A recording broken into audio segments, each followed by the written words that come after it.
Vamos a hacer una lectura en Génesis capítulo 2, versículo 4.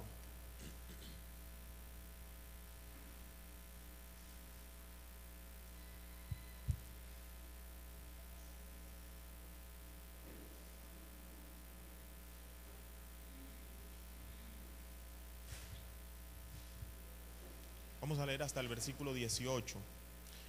Génesis capítulo 2, versículos del 4 al 18. Los que no tengan ningún impedimento en ponerse de pie, por favor lo pueden hacer. Los que no tengan algún niño cargado, los que no tengan algún problema en su columna o algún problema en sus piernas, por favor hagámoslo. Génesis capítulo 2, versículos 4 al 18. ¿Estamos ubicados en el texto? Bien, vamos a leerlo en el nombre del Padre, del Hijo y del Espíritu Santo. Estos son los orígenes de los cielos y de la tierra cuando fueron creados, el día que Jehová Dios hizo la tierra y los cielos, y toda planta del campo antes que fuese en la tierra, y toda hierba del campo antes que naciese, porque Jehová Dios aún no había hecho llover sobre la tierra, ni había hombre para que labrase la tierra, sino que subía de la tierra un vapor, el cual regaba toda la faz de la tierra. Entonces Jehová Dios formó al hombre del polvo de la tierra y sopló en su nariz aliento de vida, y fue el hombre un ser viviente. Y Jehová Dios plantó un huerto en Edén al oriente, y puso allí al hombre que había formado. Y Jehová Dios hizo nacer de la tierra todo árbol delicioso a la vista y bueno para comer, también el árbol de vida en medio del huerto, y el árbol de la ciencia del bien y del mal. Y salía de Edén un río para regar el huerto, y de allí se repartía en 4 brazos. El nombre del uno era Pisón. Este es el que rodea toda la tierra de Ávila, donde hay oro, y el oro de aquella tierra es bueno. Y hay allí también bedelio y ónice. El nombre del segundo río es Gihón. Este es el que rodea toda la tierra de Cus. El nombre del tercer río es Hiddekel. Este es el que va al oriente de Asiria. Y el cuarto río es el Éufrates. Tomó pues Jehová Dios al hombre y lo puso en el huerto de Edén, para que lo labrara y lo guardase. Y mandó Jehová Dios al hombre diciendo: de todo árbol del huerto podrás comer, mas del árbol de la ciencia del bien y del mal no comerás, porque el día que de él comieres ciertamente morirás. Y dijo Jehová Dios: no es bueno que el hombre esté solo, le haré ayuda idónea para él. Amén. Señor que estás en el cielo, te damos muchísimas gracias en esta mañana, Señor. Nos presentamos delante de ti y solicitamos, Señor, que tu Espíritu Santo, que inspiró esta palabra y que vive en nosotros, Señor, nos dé la luz que necesitamos en este recorrido, Señor, que haremos durante este año por las páginas de las Sagradas Escrituras y también por la historia de la iglesia y del pueblo de Israel, Señor, para que juntos como iglesia podamos descubrir, podamos enterarnos, podamos conocer y podamos vivir, Señor, nuestras relaciones familiares de la manera, Señor, en que tú nos lo pides, de la manera en que tú nos lo enseñas a través de las Escrituras y a través de la historia, Señor. Dios, acompáñanos en este desafío. Creemos que hoy más que nunca es un desafío, Señor, poder poner este tema, Señor, sobre la mesa, poner este tema, Señor, en nuestros púlpitos, poner este tema, Señor, en el seno de nuestras casas, poner este tema, Señor, para ser dialogado entre esposos, padres e hijos, hermanos y todos los que compartimos habitación, Señor. Así que en esta mañana ruego, Señor, que tú nos ayudes y que tú pongas en el corazón de cada hombre y mujer de esta iglesia, Señor, un interés profundo, Señor, por este tema. Que tú coloques, Señor, que tú despiertes un interés profundo y sincero en el corazón de todos nosotros, para que el trabajo sea más sencillo, para que no seamos 2 o 3 tratando de empujar, Señor, en este tema, sino que seamos todos los que hacemos parte de esta congregación en un diálogo abierto, en un diálogo muy espiritual, Señor, en un diálogo en el que lógicamente queremos que tu palabra esté en el centro y tu Espíritu Santo dándole vida a esa palabra. Así te lo pedimos, Señor, en el nombre de Jesús. Te pido que no nos rehusemos, Señor, ninguno de nosotros, a poder ser iluminados por lo que tu palabra quiera traer, Señor, a nuestra mente en el transcurso de este año, Señor, y que podamos ajustar, podamos corregir, podamos fortalecer, Señor, nuestras familias. Así te lo pido en el nombre de Jesús y te doy muchísimas gracias. Amén. Pueden tomar asiento, hermanos y hermanas.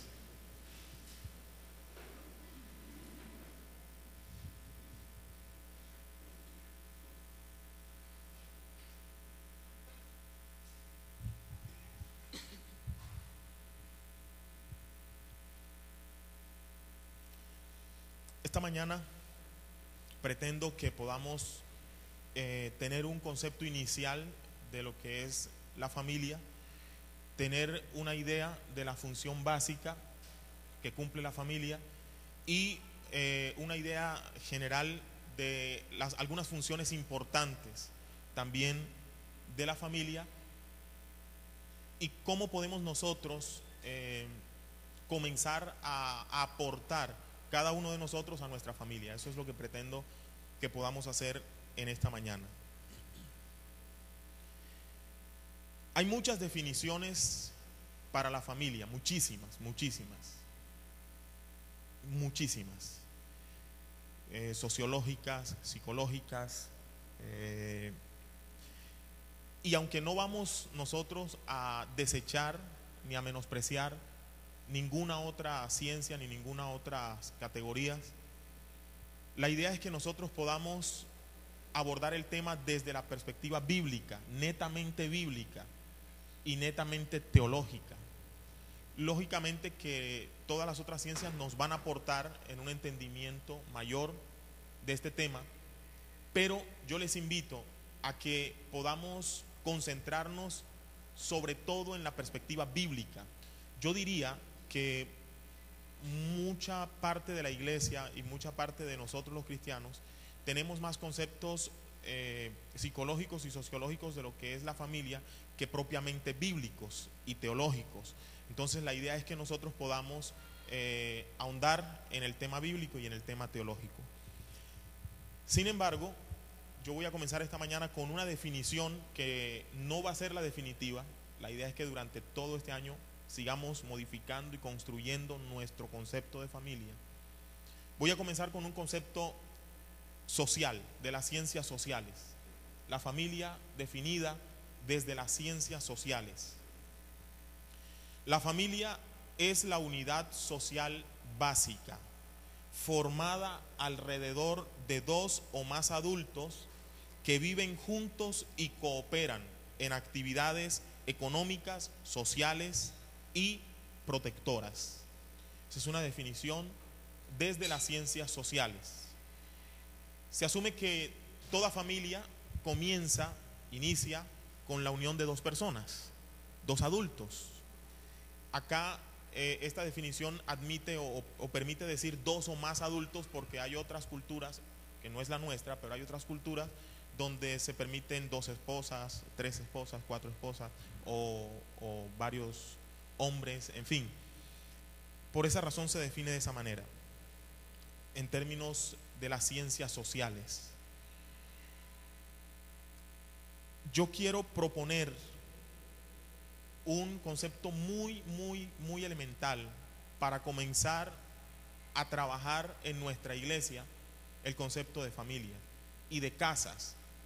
Nosotros ya comenzamos unas visitas a las familias, todos ustedes están en nuestra lista de visitas y hay personas asignadas para ir a sus casas y visitarles. Entonces nosotros concebimos las familias en nuestra iglesia como un grupo de personas que comparten un espacio. Así vamos a comenzar. Grupo de personas que comparten un espacio. Es decir, todas las personas que viven bajo un mismo techo, vamos a considerarles familias, personas que comparten un espacio, personas que están en un mismo lugar. Y idealmente, lo ideal sería que ese grupo de personas no solamente compartieran un espacio, sino que además compartieran desafíos, compartieran sueños, entendiendo sueño en el mejor sentido, no como algo por allá fantasioso, sino metas, anhelos, y que cooperan. Lo ideal es que esas personas que comparten ese espacio, esos sueños y esos desafíos, cooperen en actividades económicas, sociales y de protección. Así queremos entender nosotros, o quisiéramos conducir a los grupos que hacen parte de nuestra iglesia, grupos de personas que viven bajo un mismo techo. Quisiéramos conducirles a que nos convirtiéramos en un grupo de personas que compartimos no solamente el espacio, sino que además compartimos sueños, compartimos desafíos y además cooperamos los unos con los otros en actividades económicas, sociales y de protección. El texto que nosotros acabamos de leer, en el texto que nosotros acabamos de leer, vamos a encontrar la función básica de la familia, la función básica de la familia. Otras ciencias han hecho toda una estratificación de lo que ellos llaman las funciones básicas del ser humano y cómo la familia responde a esas o debería responder a esas necesidades básicas. Es decir, el ser humano tiene unas necesidades básicas, todos los seres humanos, y la familia debe responder a esas necesidades básicas. Entonces les digo que la psicología, por ejemplo, la sociología, tienen unas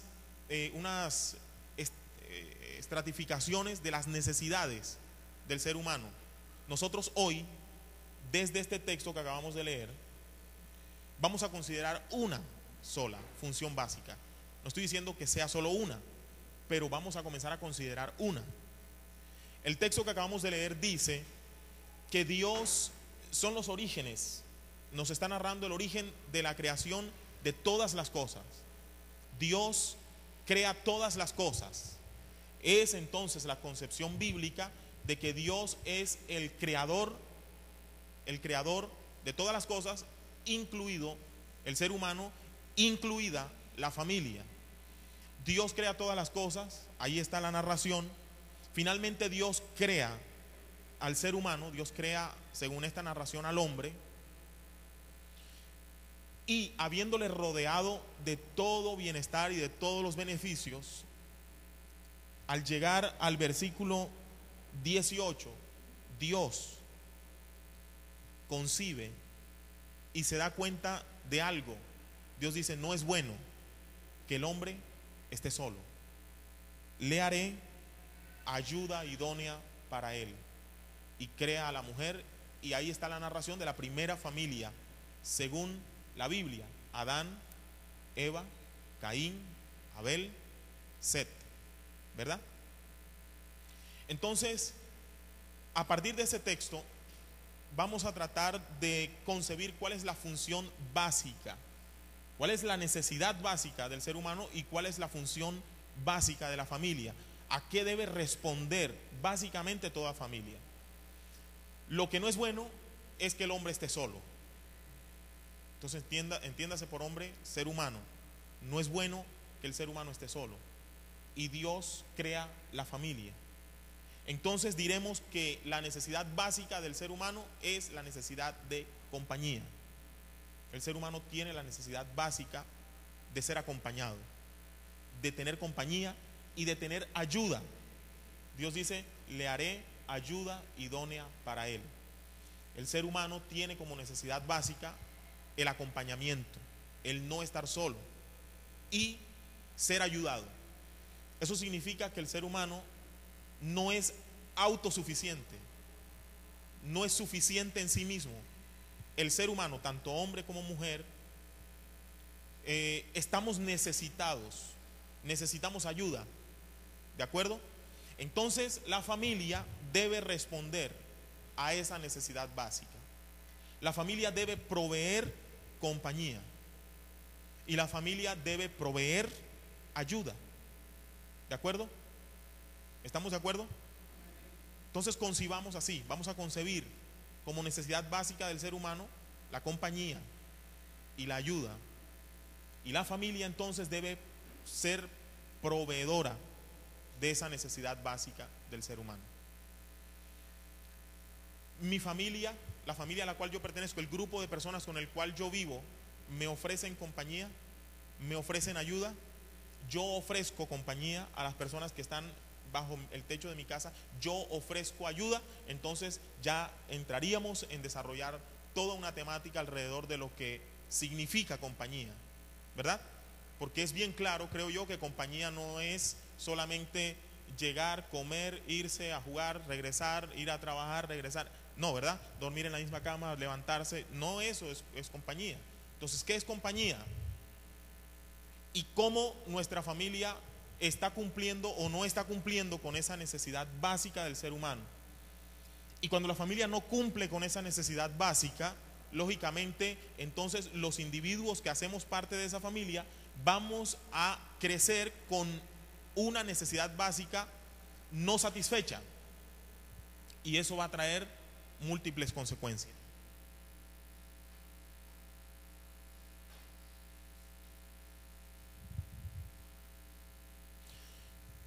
Eso como función básica.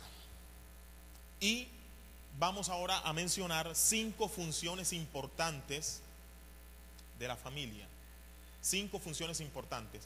Estas 5 funciones importantes que voy a mencionar a continuación, las tomé de un libro que tenemos en CEMPEC y que se llama Ministerio a la Familia.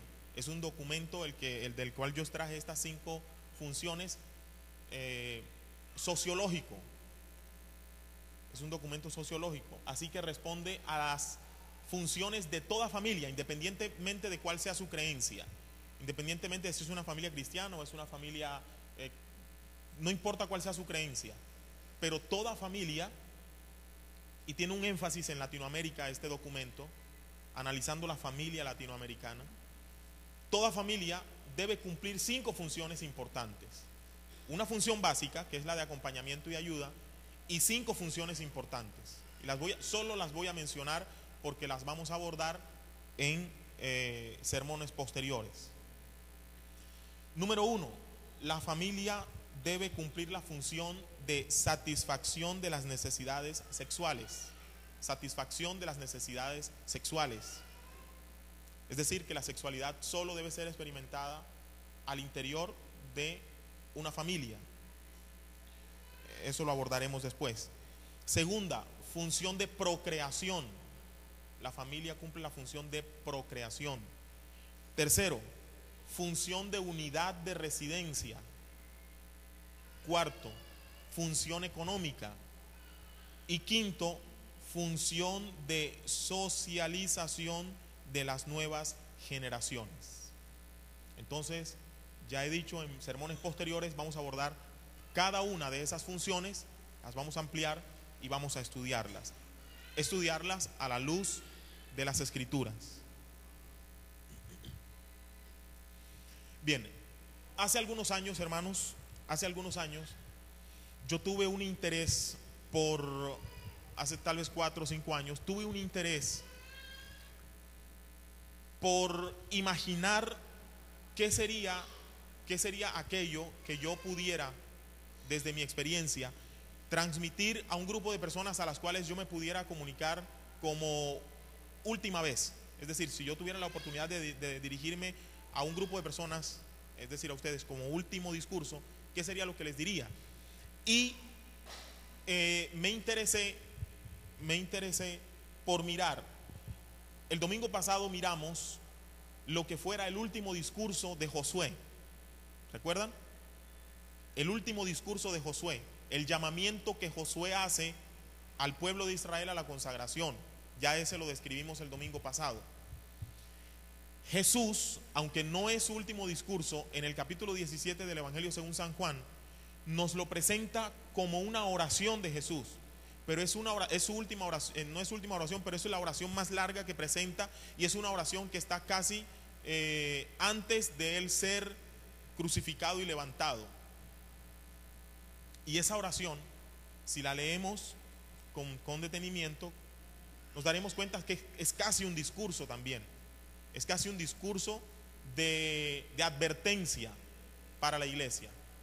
Entonces, Josué nos muestra el último discurso de Josué de llamamiento, de consagración al pueblo, del pueblo de Israel apenas en su estado de origen, apenas se está organizando y hay un llamamiento para ellos. Jesús está haciendo una oración por la iglesia. La iglesia todavía no ha sido fundada, por decirlo así. No ha sido fundada porque aún Jesús no ha muerto, el Espíritu Santo aún no ha venido, y recordemos que la iglesia se funda con la venida del Espíritu Santo el día de Pentecostés. Pero Jesús está orando por la futura naciente iglesia o la futura naciente comunidad de creyentes.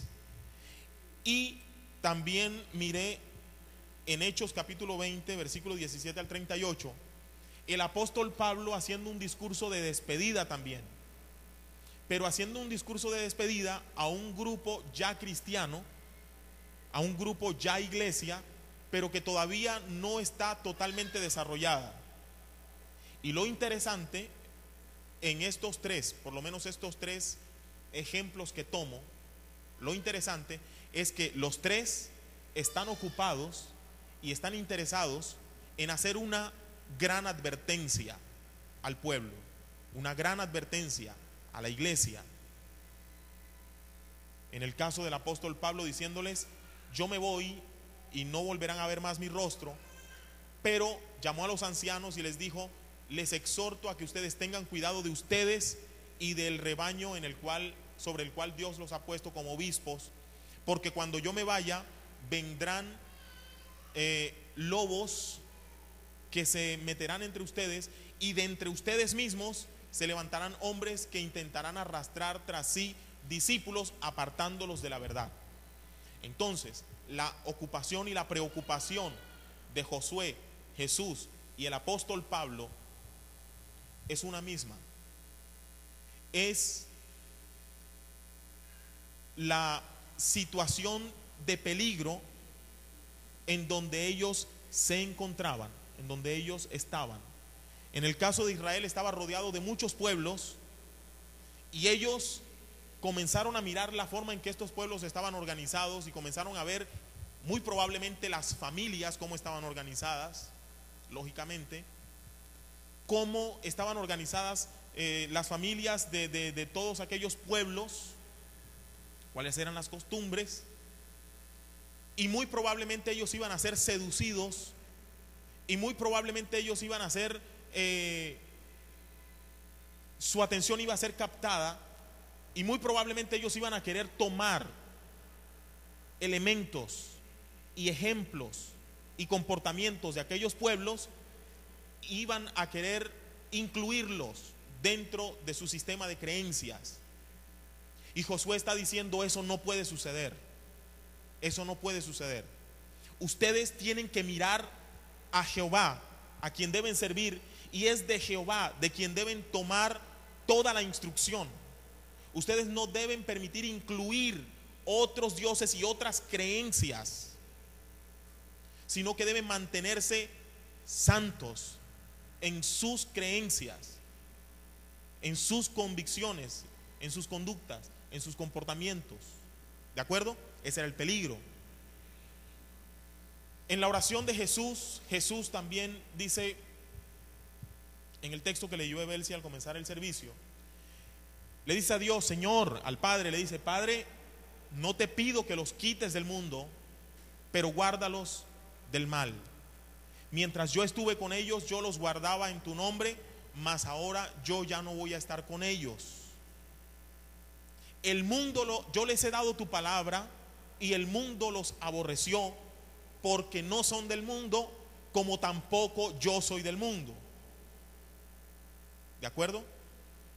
Y la preocupación del apóstol Pablo es la misma.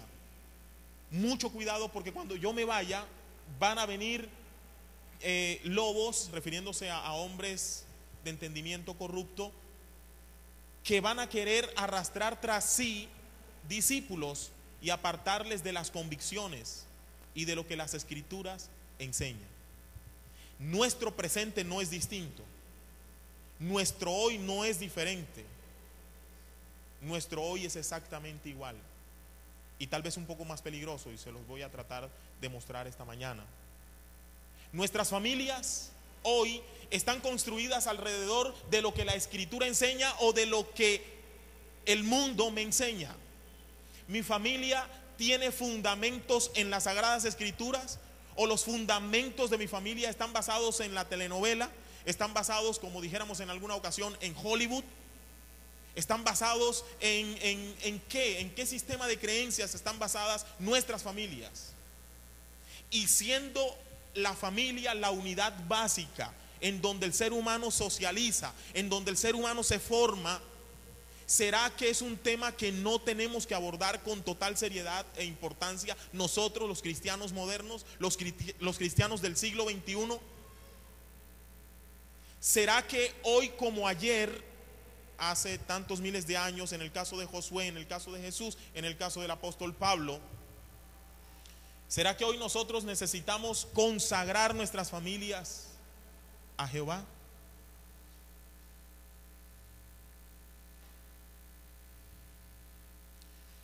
¿Será que al Dios de Israel, al Dios de Jesús y al Dios de Pablo le da lo mismo que usted y yo vivamos en este mundo y construyamos nuestras familias con aportes de este mundo?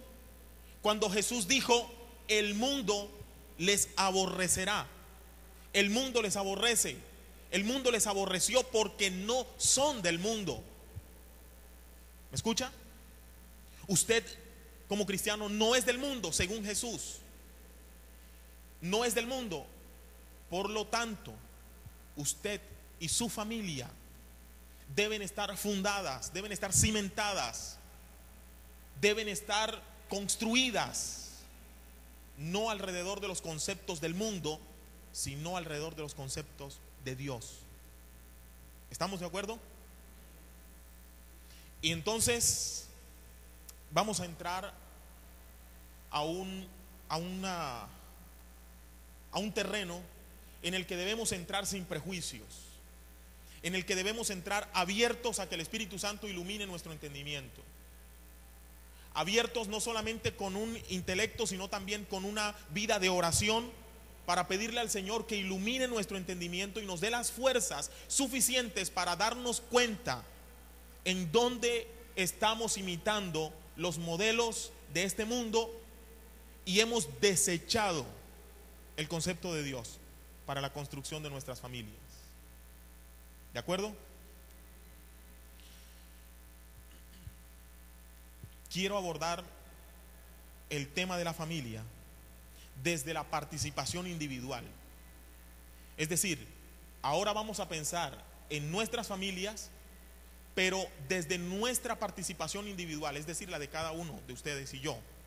Vamos a concebir la familia y nos vamos a meter en el tema de la familia, no pensando en el otro, no pensando en la esposa, no pensando en el esposo, en el caso del esposo en la esposa en el esposo, o pensando en cómo se conducen los hijos. Vamos a entrar al tema de la familia examinándonos a nosotros, ¿de acuerdo? Desde nuestra individualidad, porque es desde nuestra individualidad en donde podremos aportar, ser participantes de nuestras familias. En la definición inicial que hicimos de familia hay dos palabras o dos conceptos que forman la columna vertebral de dicha definición y sobre la base de las cuales queremos abordar nuestra individualidad. Les recuerdo la definición que hicimos: grupo de personas que comparten un espacio, desafíos y sueños y cooperan en actividades económicas, sociales y de protección. Hay dos palabras ahí que son importantes. Número uno, compartir, y número dos, cooperar. Yo hago parte de una familia para compartir y para cooperar. Yo hago parte de mi familia para compartir y para cooperar.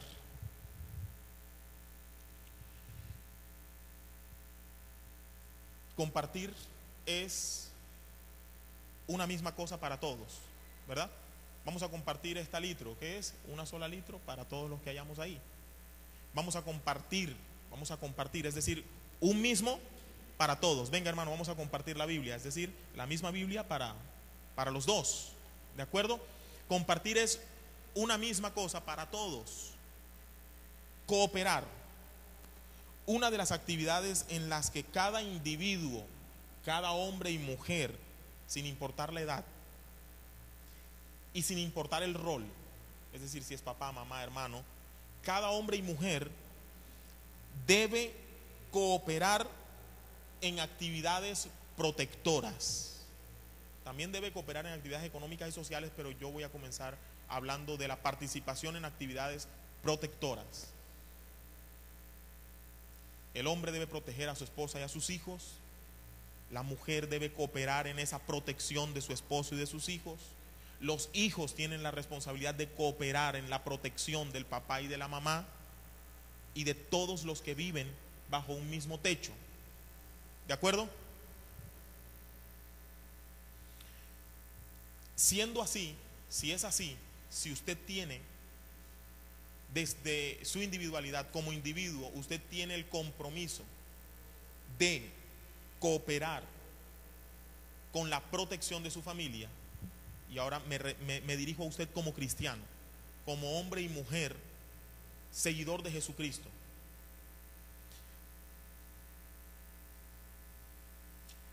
Es compromiso de cada cristiano anunciar, advertir y hacer todo lo que esté a su alcance para proteger a los suyos de del más grande de todos los peligros.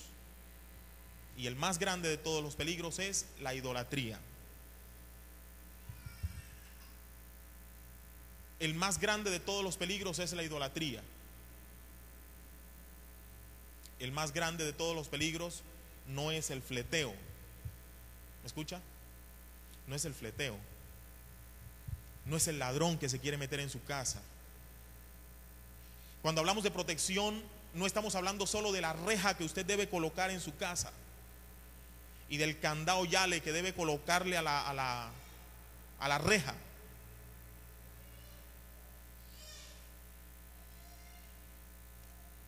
El más grande peligro que el ser humano enfrenta es el peligro de la idolatría, es el peligro de ser idólatra, porque la consecuencia de la idolatría es la muerte.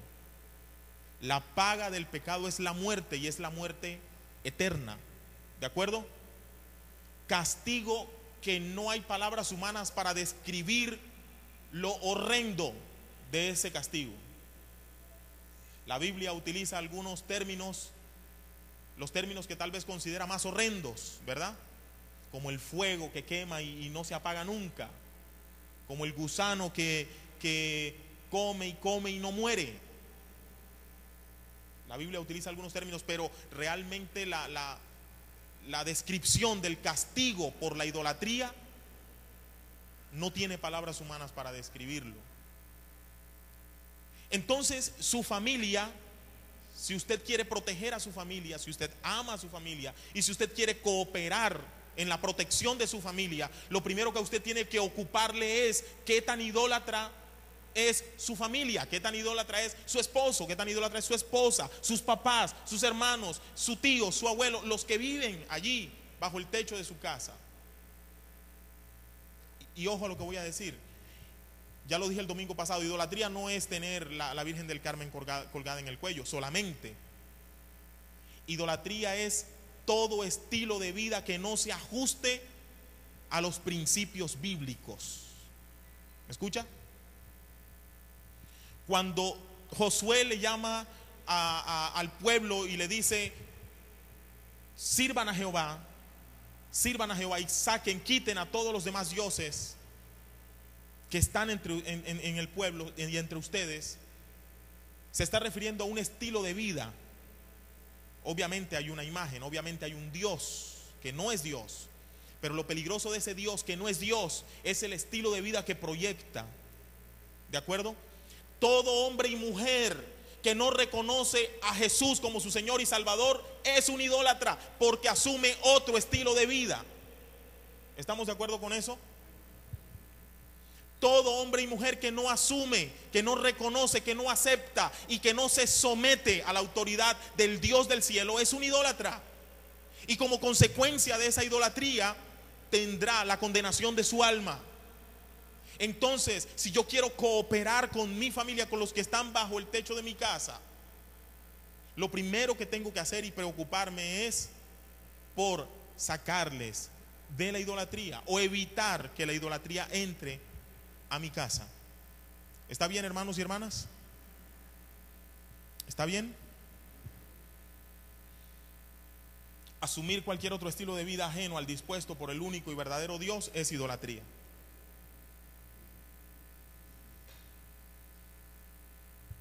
Entonces, en esta mañana seguramente hay aquí dos casos. Dos casos. Uno, el caso de las familias que todos los que viven bajo el mismo techo, todos son cristianos. Y el caso de los que comparten espacio con personas que no son cristianas. Son dos casos distintos. ¿Sí? El peligro para las familias que todos son cristianos, y cuando yo digo todos son cristianos me estoy refiriendo a cristianos genuinos, no me estoy refiriendo a cristianos de nombre. Entonces entiéndame, cristianos genuinos. Y por cristiano genuino entiéndame un cristiano que ajusta o intenta ajustar, hace todo lo posible por ajustar su estilo de vida a los principios de Dios, los principios bíblicos.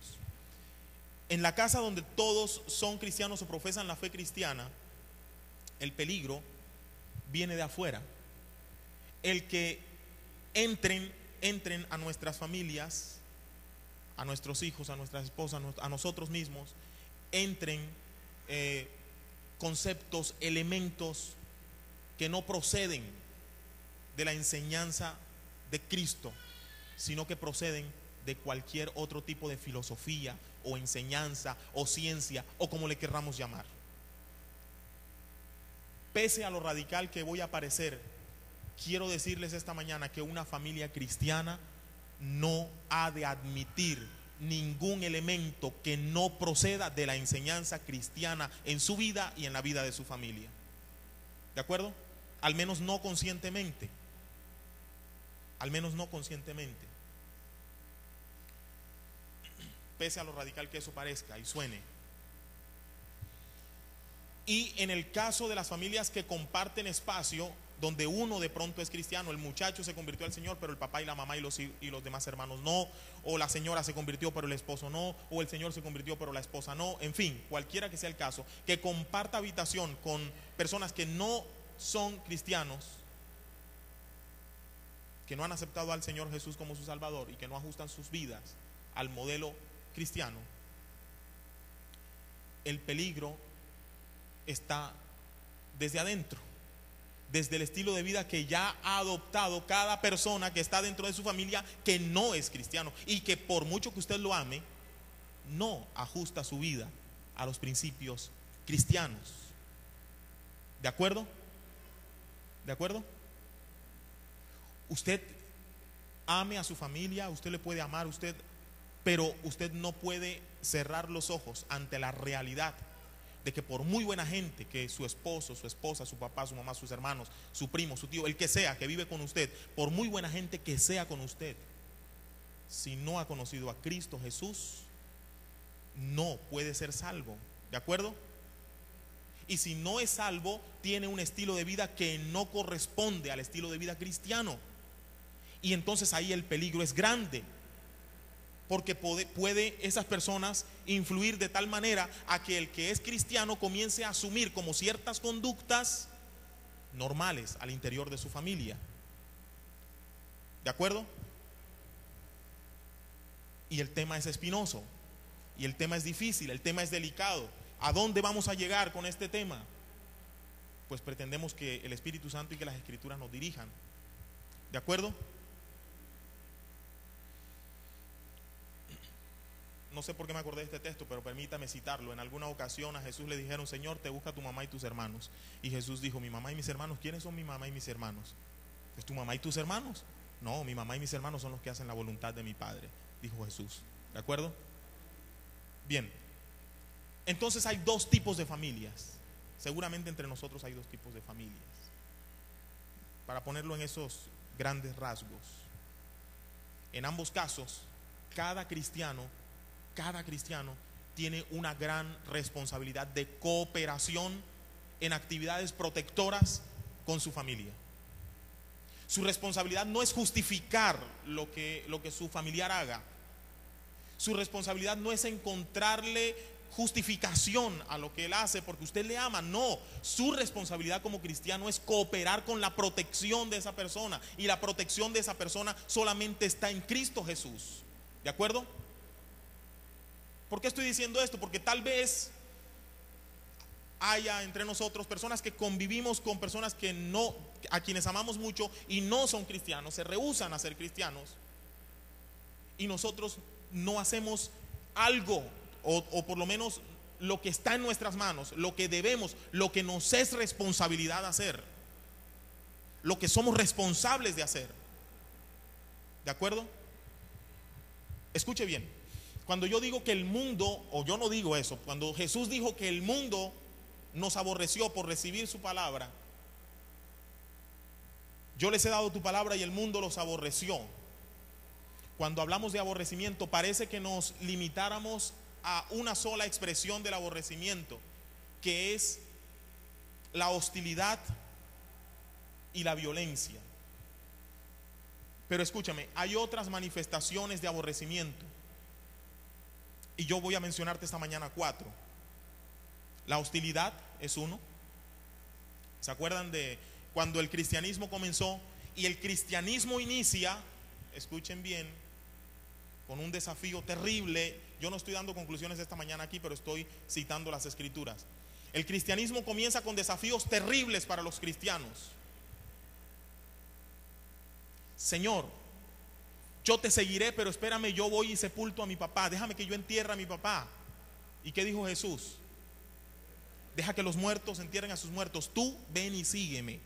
¿De acuerdo? El cristianismo comienza con unos desafíos sustanciales, unos desafíos radicales para el cristiano, para el seguidor de Jesús. Le está llamando a un aborrecimiento o a una desatención de sus papás. Lo estudiaremos en el transcurso de este año. Pero lo que sí es cierto es que para el cristiano lo primero ha de ser asumir el estilo de vida de su maestro. ¿De acuerdo? Y en esos primeros siglos, el cristianismo, hablemos de los primeros 3 siglos del cristianismo, el cristianismo es tan radical, hermanos y hermanas, tan radical. En estos días veía un programa de televisión en el que se contaba de una mujer llamada, no me acuerdo cómo se llamaba, Prudencia, y no me acuerdo cómo se llamaba. Esta mujer se convierte al cristianismo, su esposo no, tenía un bebé, y el cristianismo estaba revolucionando tanto el imperio romano, estaba revolucionando tanto los conceptos establecidos, que el imperio lo único que encuentra, la única manera de expresar su aborrecimiento es tratar de borrar a esa nueva religión que están haciendo y que está haciendo tanto estrago. Y la manera que tiene para hacerlo es a través de la hostilidad, de la muerte, del maltrato, del martirio. Y escogen a esta mujer, la toman presa, la toman prisionera, la encierran y luego la van a sacrificar, ¿sí? La van a tirar a la arena del circo romano para que el león la despedace. Pero le dan una oportunidad. Le dan la oportunidad de que ella renuncie, rechace a esa nueva religión, a ese Jesús. Escúchame. Y para persuadirle, le traen a su esposo, le traen a su papá y le traen a su bebé.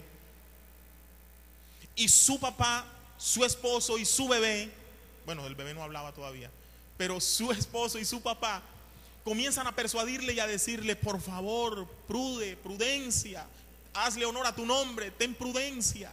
Mira, tu hijo no lo vas a ver crecer. Yo te amo, te amamos, niega a ese Jesús. Y aquella mujer, en aquellas convicciones radicales del cristianismo del primer, segundo y tercer siglo, dice: nunca tal yo haga.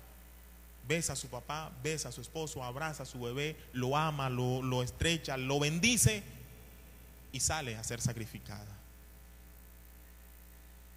Comparemos la influencia que tienen nuestros familiares sobre los cristianos de hoy. Nosotros, ¿será que si nuestros familiares nos dicen: ay, Eusebio, mira que ¿O de qué manera nosotros hemos creído que Dios admite que dice que por amor a nuestra familia admitamos, permitamos, incluyamos elementos paganos, elementos que no tienen nada que ver con la instrucción cristiana, los admitamos en nuestras familias, en nuestras vidas, en nuestras casas, en nuestras personas. ¿De acuerdo? La hostilidad y la violencia era una manera de expresar ese aborrecimiento contra el pueblo de Dios. Pero también había otra manera, o también hay otra manera, a través de el utilitarismo, si se puede utilizar esa expresión, el utilizar el cristianismo. Cuando en el tercer siglo un señor emperador se convierte al evangelio, Constantino, y ya entonces declara que el cristianismo es la religión oficial del imperio, entonces todas las personas que iban a ocupar cargos altos, como requisito era que fuera cristiano, porque Constantino, el emperador, ahora era cristiano y había cambiado toda la historia. Y el cristianismo comenzó a ser utilizado. Eso no significa que no siguiera siendo aborrecido, porque el utilitarismo, el utilizar el cristianismo, es una forma de aborrecimiento. ¿Ustedes están de acuerdo conmigo? Amén. Hay mucha gente que hoy utiliza el cristianismo, utiliza el hacerse llamar cristiano. Hay mucha gente que quieren utilizar las iglesias. ¿De acuerdo? En tiempos de votaciones todos los candidatos se vuelven evangélicos, ¿verdad? Todos se vuelven evangélicos. Quieren utilizar al pueblo de Dios. Y comulgan y comparten, y claro, igualdad de religiones y todo. Pero no es más que un utilitarismo. Y es una forma de aborrecimiento. Lo que pasa es que nosotros a veces no hemos alcanzado a distinguir que esa actitud también es aborrecimiento de lo que nosotros somos, creemos y predicamos. ¿De acuerdo? Así que hoy hay peligros como ayer. Tal vez hoy no nos estén persiguiendo ni nos estén amenazando para matarnos, pero hay otras formas de aborrecimiento. Una más: el menosprecio.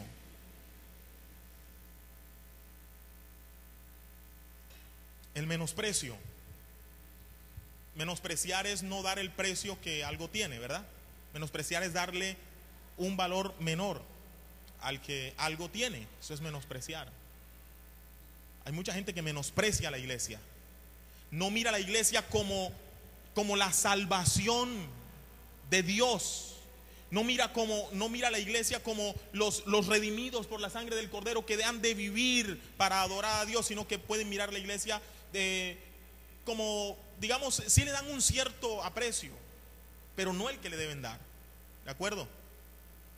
Esa iglesia, qué bueno que pongan una iglesia ahí, aquí sí, porque por aquí hay mucha gente mala, por aquí hay un poco de pelados malos. Ojalá que los cojan y esos pelados, en lugar de estar atracando por ahí, se pongan a orar y a aplaudir. Sí, le están dando un cierto aprecio, pero no es el aprecio que le deben dar, y es una forma de aborrecer.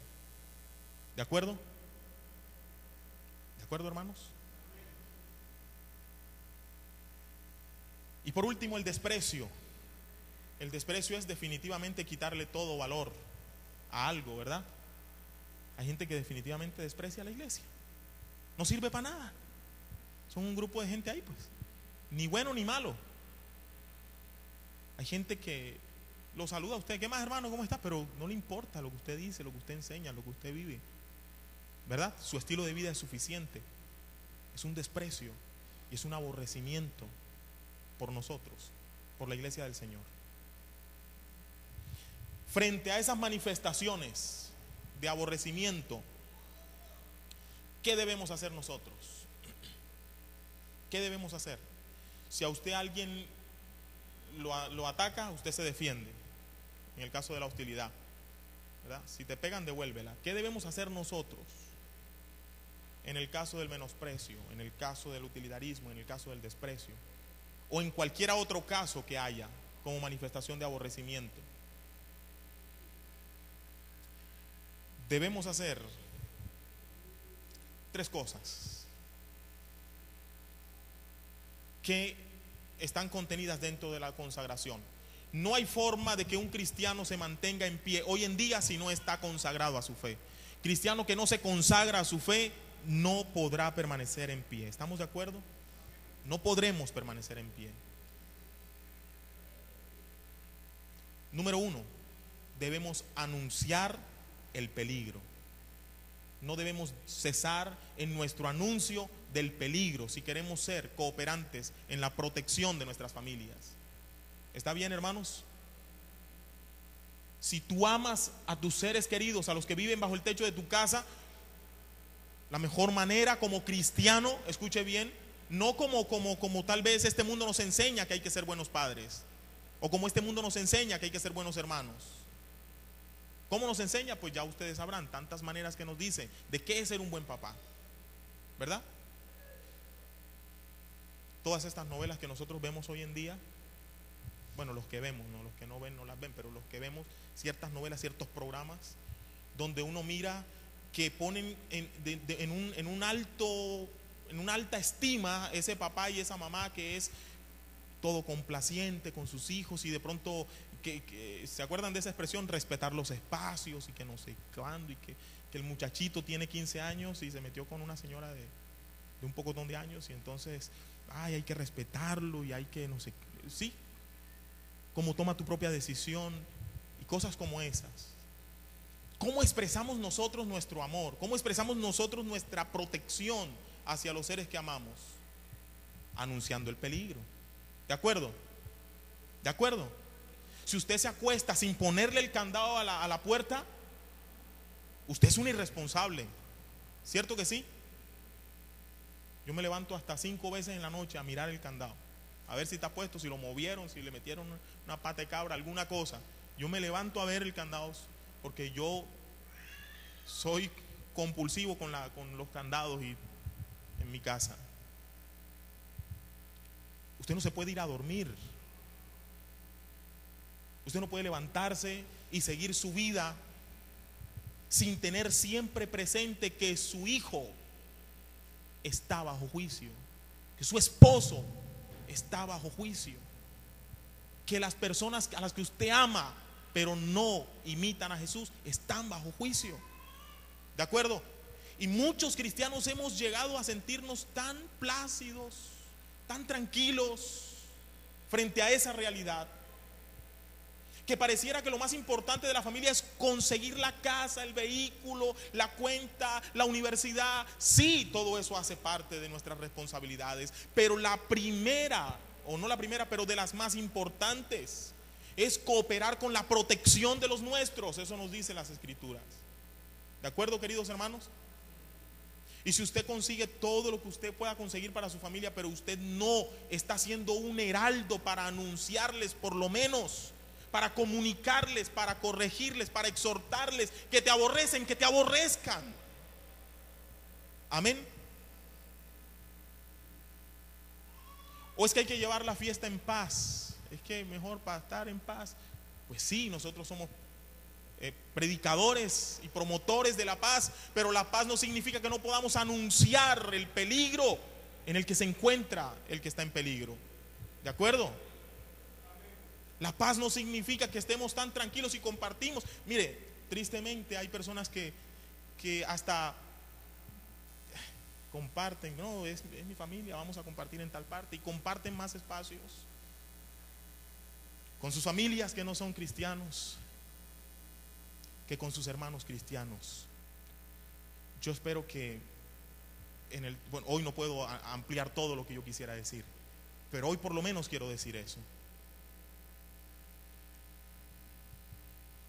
Es que porque creen que el llamamiento de Dios para hacer una buena familia es reír y estar juntos. Sí, hace parte, pero lo primero es que tienes que protegerles.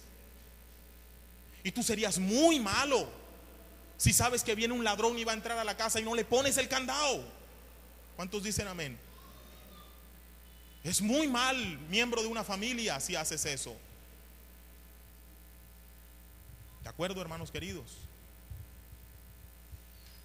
Entonces debemos anunciárselos.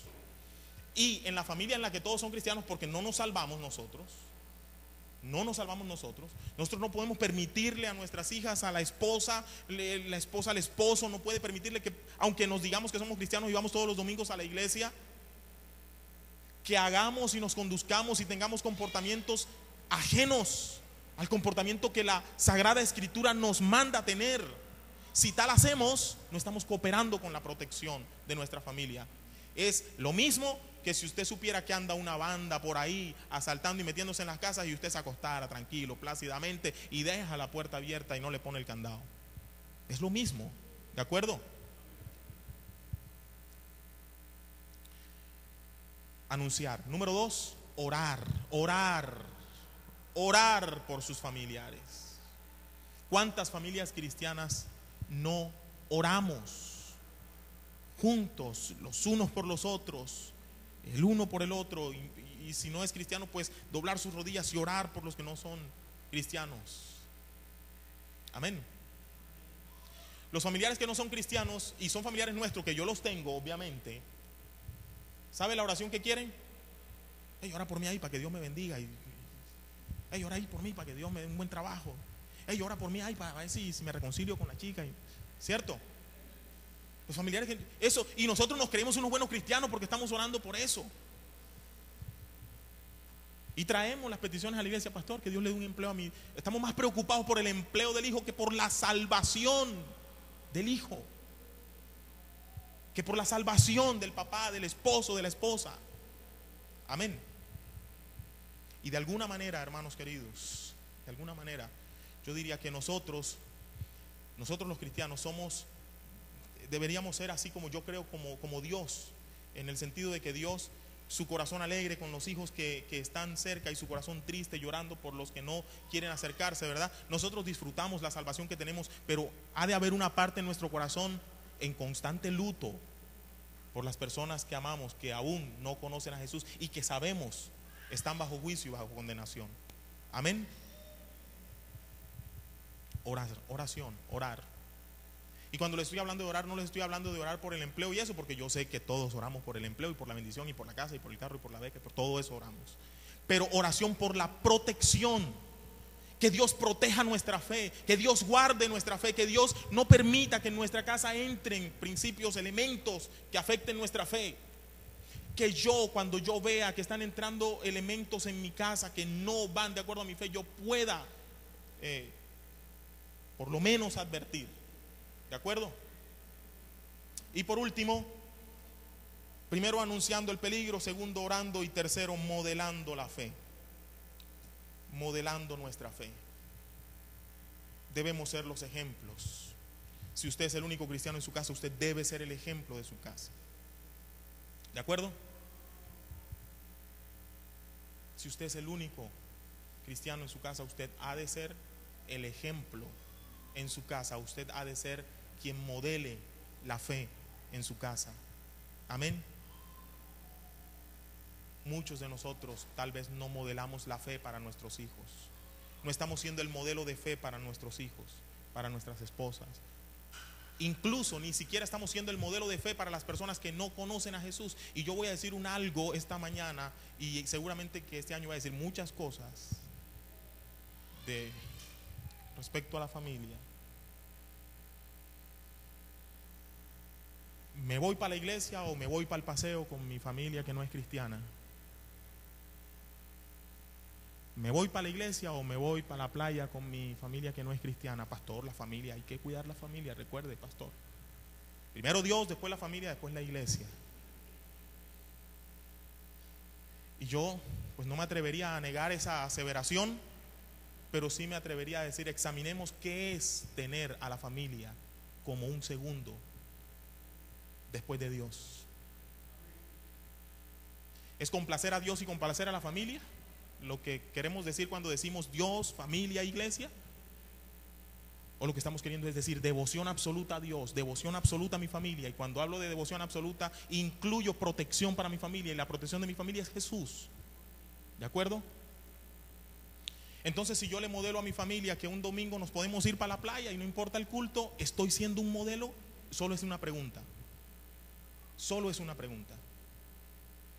¿Será que muchos de nuestras familias no se convierten al cristianismo porque no ven nuestra radicalidad de nuestra fe? Escúcheme algo. La historia de esta mujer Prudencia no termina en que se murió. ¿Saben qué termina? En que su esposo y el guardia que la llevó del brazo hasta la tierra allá donde iba a morir, se convirtieron al cristianismo. ¿Será que las conversiones, las no conversiones de nuestra familia, de la gente que tenemos a nuestro alrededor, obedece a la falta de compromiso que ven en nosotros? Si ven que cristianos es porque venimos los domingos a la iglesia y ya, ¿qué necesidad tienen ellos de ser cristianos? ¿O serán que están viendo en nosotros hombres y mujeres como Prudencia capaces de morir por su fe? ¿Y será que eso es lo que necesita este mundo ver para convertirse a la fe que nosotros predicamos? Es una pregunta. ¿De acuerdo, hermanos y hermanas? ¿Cuántos quieren orar por sus familias esta mañana? Vamos a colocarnos sobre nuestros pies.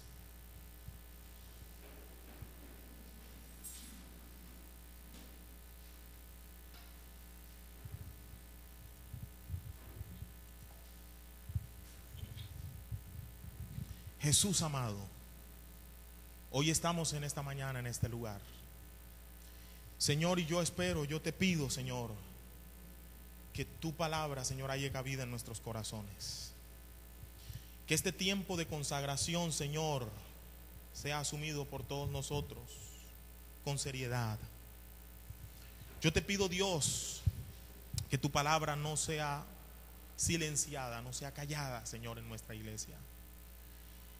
Te pido que durante este año podamos poner a tu palabra a hablar, podamos poner tu palabra a predicar, Señor, porque ella es una predicación ella sola.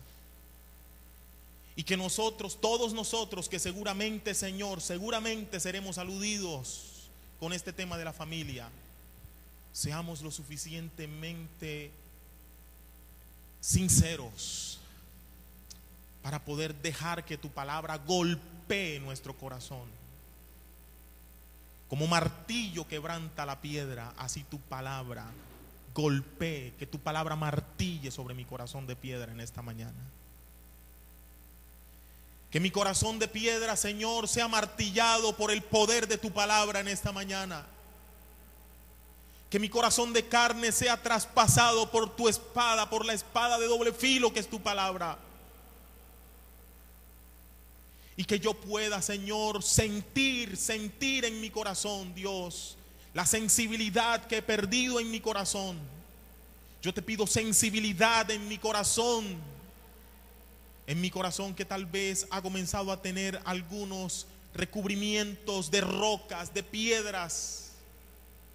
Y que mi corazón se vuelva un corazón de carne sensible a tu palabra. Que al menos, Señor, yo pueda volver a las Sagradas Escrituras, interesarme, Señor, por lo que tú dices acerca de la familia y de las relaciones familiares. ¿Y a qué me estás llamando? ¿Cuál es mi responsabilidad como cristiano en mi familia? ¿Cuál es nuestra responsabilidad como cristianos, Señor, al interior de nuestras familias? Y yo te pido que en esta mañana, Señor, tú bendigas a cada un hombre y mujer que está en este lugar. Que tú regales la fe a quienes la necesitan en esta mañana. Y que tú avives la fe en quienes lo necesitan esta mañana. Que tú sanes la fe en quienes lo necesitan esta mañana. Que tu Espíritu Santo obre y opere, Señor, es mi oración en esta mañana. Porque es bien claro, Señor, que nuestros discursos nada pueden hacer. Pero tu Espíritu Santo que vive en nosotros todo puede hacer. Así que esta mañana, Señor, oramos en Cristo Jesús. Y queremos salir de este lugar desafiados a volver a tus palabras, a la Escritura, Señor, en búsqueda, con una gran sed de saber, Señor, si estamos obrando correcta o incorrectamente. Y que no tengamos una evaluación tan apresurada para decir estamos actuando correctamente, sino que dejemos que el Espíritu Santo ilumine nuestro entendimiento, Señor, y guíe nuestros pasos. Así oramos en Cristo Jesús, Señor, y en Él te doy gracias.